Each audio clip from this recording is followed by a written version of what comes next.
বাল্যবিবাহ রোধে সচেতনতা শিবির জয়নগরে অংশ নিলেন প্রশাসনিক আধিকারিকরা ও বিভিন্ন স্তরের প্রতিনিধিরা।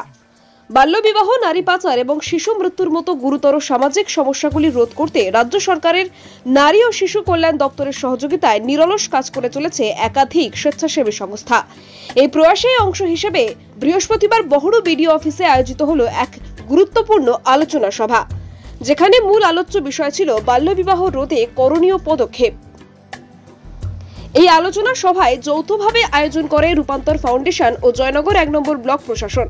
সভায় উপস্থিত ছিলেন জয়নগর 1 নম্বর ব্লকের জয়েন্ট বিডিও তনয় মুখার্জি ও নিমাই বিশ্বাস, স্বাস্থ্য বিভাগের বিশেষ আধিকারিক ডক্টর রূপঙ্কর বসু, অবর বিদ্যালয় পরিদর্শক অরূপ তরফদার, জয়নগর থানার এএসআই অমল মণ্ডল, সহকারী সিডিপিও চন্দ্রা চক্রবর্তী, জেলা চাইল্ড প্রোটেকশন কমিটির সদস্য সহদেব নস্কর এবং রূপান্তর ফাউন্ডেশনের প্রতিনিধি সুপর্ণা মান্না সহ অন্যান্য বিশিষ্টজনেরা। সভায় বক্তারা বাল্যবিবাহের কুপ্রভাব নিয়ে বিস্তারিত আলোচনা করেন এবং কিভাবে অভিভাবকদের সচেতন করে সেই সামাজিক ব্যাধিকে রুখে দেওয়া যায়। সভায় বক্তারা বাল্যবিবাহের কুপ্রভাব নিয়ে বিস্তারিত আলোচনা করেন এবং কিভাবে অভিভাবকদের সচেতন করে এই সামাজিক ব্যাধিকে রুখে দেওয়া যায় সে বিষয়ে আলোকপাত করেন। এই সচেতনতামূলক অনুষ্ঠানে জয়নগর 1 নম্বর ব্লকের 12টি পঞ্চায়েতের প্রধান, উপপ্রধান, সদস্য এবং স্থানীয় বিভিন্ন বিদ্যালয়ের ছাত্রীরা অংশগ্রহণ করে, যা কর্মসূচিকে আরো সমৃদ্ধ করেছে। রূপান্তরণ ফাউন্ডেশনের পক্ষ থেকে আমি সুপর্ণা মান্না। আমি রূপান্তরণ ফাউন্ডেশনের একজন কর্মী।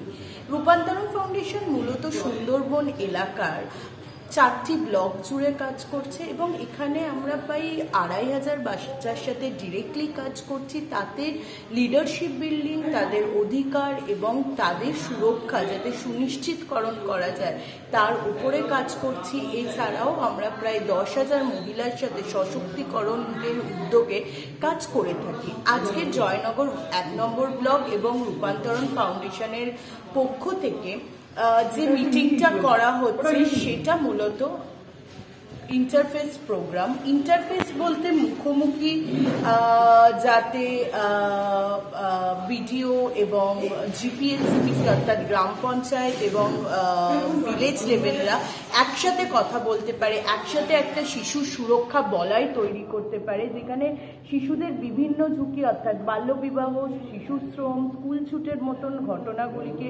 প্রতিরোধ করা যায় তার একটা প্রচেষ্টা। এবং রূপান্তরণ মূলত শিশু সুরক্ষা, শিশুর অধিকার নিয়ে কাজ করে থাকে, যেখানে রূপান্তরণ বহু এরকম ঝুঁকিপূর্ণ শিশুকে এই জায়গা থেকে বার করে এনেছে এবং 2000 জন যে শিশু তারা যাতে ভবিষ্যতে লিডার হয়ে উঠতে পারে, তারা যাতে নিজেদের জায়গা তৈরি করতে পারে, তার জন্যেই এই প্রোগ্রামটি করা হচ্ছে। আমার নাম সুপর্ণা মান্না, রূপান্তরণ ফাউন্ডেশনের একজন কর্মী। জয়নগর থেকে উজ্জ্বল বন্দ্যোপাধ্যায়ের রিপোর্ট, ডিএন নিউজ বাংলা।